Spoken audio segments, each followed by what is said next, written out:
Hey there folks, and welcome to our first recap of the BUSR summer season as we start our all new 6-week long championships in Assetto Corsa Competizione, iRacing, F123 and Dirt Rally 2.0.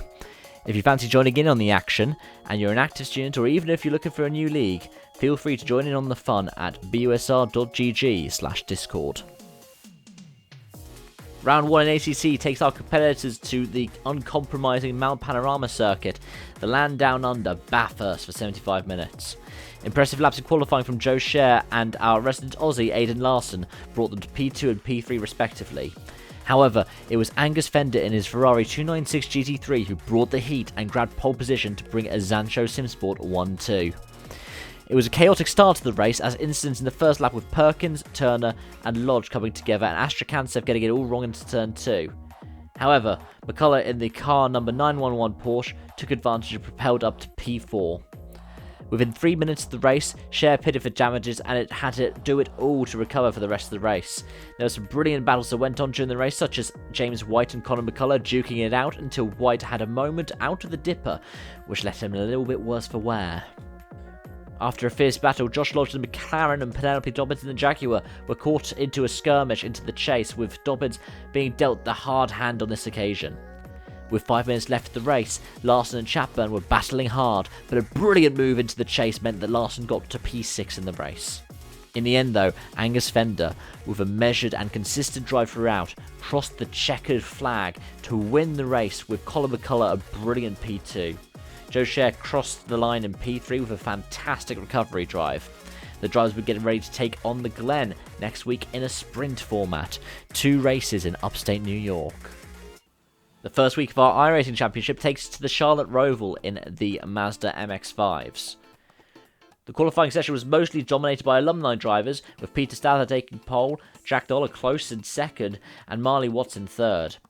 Charlotte Perkins took P4 in qualifying on her debut in the championship, with Jonan Turner taking the next junior position in P5. The group was rounded out by Cameron Gold in P6 and Tom Alder in P7. The first lap of the sprint race saw Charlotte Perkins take a spin on the first corner as the top alumni drivers ran away with the rest of the pack. Contact between Jonan Turner and Cameron Gold ended with Gold in the wall of the bus stop.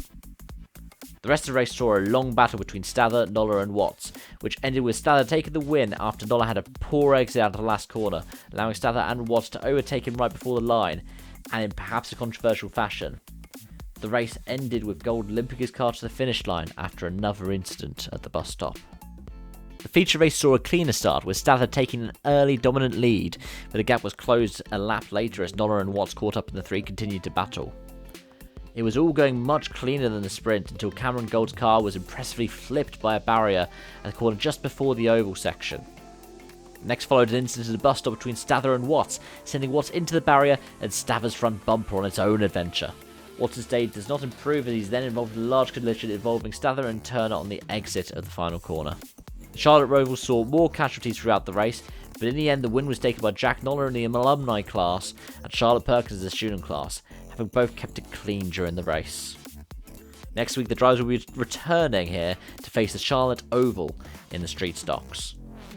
The first round of our F1 Championship in the all-new F123 takes the drivers to a sunny Imola. Qualifying saw Dasher take an impressive pole by over 2/10, with Geek taking P2. Matty Mumu took P3 only a couple of hundredths behind. Race start saw Dasher have a great takeoff and lead the race, but the racing didn't last long as a large collision further back between Rogue and Doodle had the safety car come out by the end of the first corner. 6 cars pitted that lap for damage and new tyres, with scary pit entry when Doodle and Rogue went too wide, and Rundle getting a penalty for speeding in the pit lane. The race restart saw Dasher fall to third with Matty up to second and Geek to first, who managed to get out of DRS range by the time it was enabled. As the DRS train started to form, corner cutting penalties started to pour in as drivers found it tricky to stay on track. CT was the first to retire from the race on lap 12 after having troubles and gaining a penalty. Despite having 6 seconds worth of penalties, Joe was still challenging at the front of the pack. Dasher pitted from hards onto the mediums on lap 17, which put him back to 4th, but it didn't take long for him to recover back up into 2nd, and with the help of DRS, he was back into the lead on lap 26. At the start of the penultimate lap, he was overtaken by both Geek and Matty, and in the final laps, the three and Joe would battle out to the checkered flag, where Matty took the first win of the season. Dasher got a penalty on the last lap, which allowed Geek to get into P2, while Dasher took P3 over Joe's longer penalty, placing him in 4th. Next week, the drivers will head to Qatar, an all-new track in F123, for the second round of the championship. This week, our rally competitors are headed to the Perth and Kinross region of Scotland in the R2s, the opening round of the championship. Our top 4 picked up from where they left off at the end of last season, showing they like the Scottish gravel and front-wheel drive cars. After all, our spring season ended here in the older F2 kit cars. The Fiesta was a popular choice amongst drivers, being the fastest car. However, that did not stop Penelope Dobbins from taking the Peugeot 208, and a consistent drive in the end gave her 4th overall, with only a minor struggle in the wet of stage 4. However, it was a very familiar sight out front.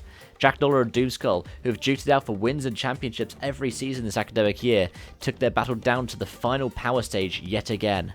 After Noller made a mistake in stage 4's rain, losing the lead to Doomskull, he pushed his Fiesta to the very limit of his 3-cylinder turbocharged engine to fight back over the final 2 stages.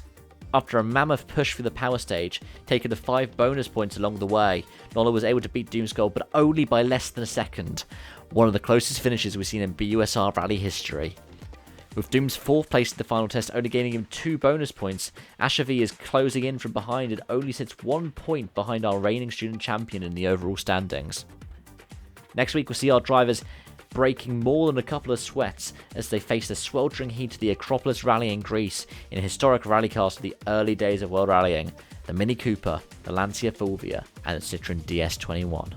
That's all from us this week at the BUSR, but feel free to check out our social media at BUSR Official and join in our Discord at busr.gg/discord to participate in our championships. Join us again this time next week to recap the week's events in our championships. Thank you for watching, and we'll see you around.